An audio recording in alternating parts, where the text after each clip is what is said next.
नमस्कार दोस्तों, हमारे चैनल समाधान पर आपका स्वागत है। छठ पर्व भारत की सबसे पवित्र और वैज्ञानिक परंपराओं में से एक है।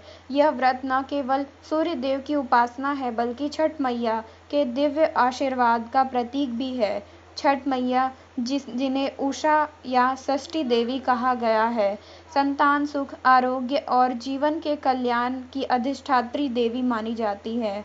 जो व्यक्ति सच्चे मन से छठ का व्रत करता है, उसके सभी दुख, रोग और बाधाएं स्वतः दूर हो जाती हैं।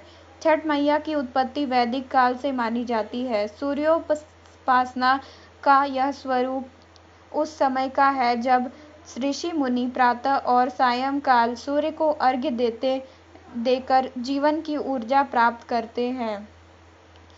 कहा जाता है कि जब पांडवों ने अपना सब कुछ खो दिया था, तब द्रौपदी ने छठ व्रत किया और उनके जीवन में पुनः सुख समृद्धि आई।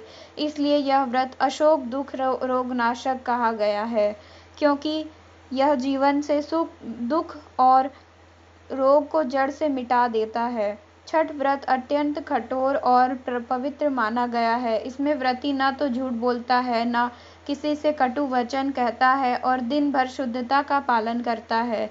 व्रती को 4 दिन तक शरीर और मन और वाणी से पवित्र रहना होता है। नहाय खाए से लेकर उषा अर्घ्य तक हर नियम ब्रह्मचर्य की तरह निभाया जाता है। यही अनुशासन छठ की शक्ति को बढ़ाता है। पहले दिन व्रती स्नान करके घर की सफाई करता है, फिर गंगा जल या नदी के जल से स्नान करके एक समय भोजन ग्रहण करता है। भोजन में कद्दू भात और चने की दाल का विशेष महत्व होता है। यह भोजन व्रती को शुद्धता और सात्विकता का भाव देता है। इसी से व्रत का शुभ प्रारंभ होता है। दूसरे दिन खरना मनाया जाता है। व्रती पूरे दिन निर्जला उपवास रखता है और शाम को सूर्यास्त के बाद गंगा जल से स्नान करके गुड़ चावल की खीर और रोटी का प्रसाद ग्रहण करता है।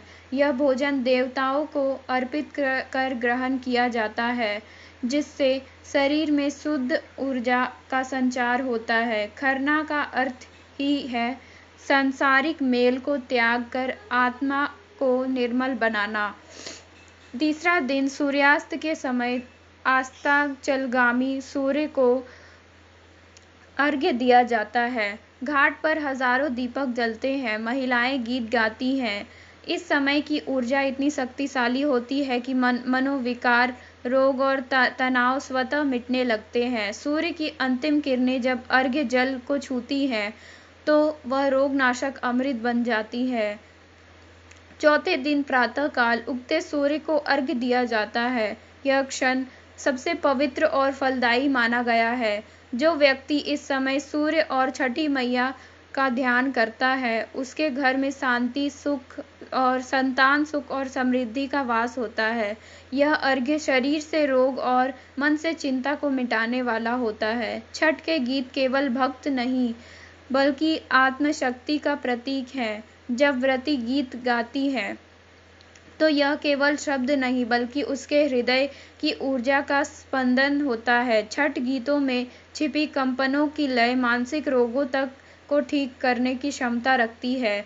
वैज्ञानिक रूप से भी छठ व्रत शरीर की रोग प्रतिरोधक क्षमता को बढ़ाता है। सूर्य की किरणें से मिलने वाले विटामिन डी शरीर को स्वस्थ बनाता है। नदी किनारे ध्यान, सूर्य स्नान और उपवास मन को शुद्ध करता है। यह मनोदैहिक उपचार, साइकोसोमैटिक हीलिंग का उत्कृष्ट उदाहरण है, जहां मन की शुद्धता शरीर को स्वस्थ करती है।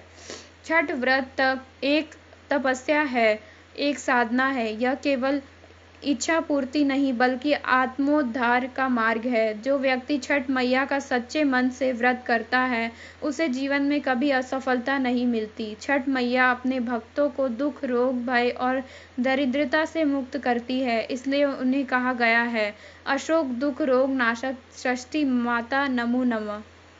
तो यह था हमारे वीडियो में इस टॉपिक के बारे में जानकारी। अगर आपको हमारा यह वीडियो अच्छा लगा हो, तो हमारे चैनल को सब्सक्राइब करना ना भूलें। धन्यवाद।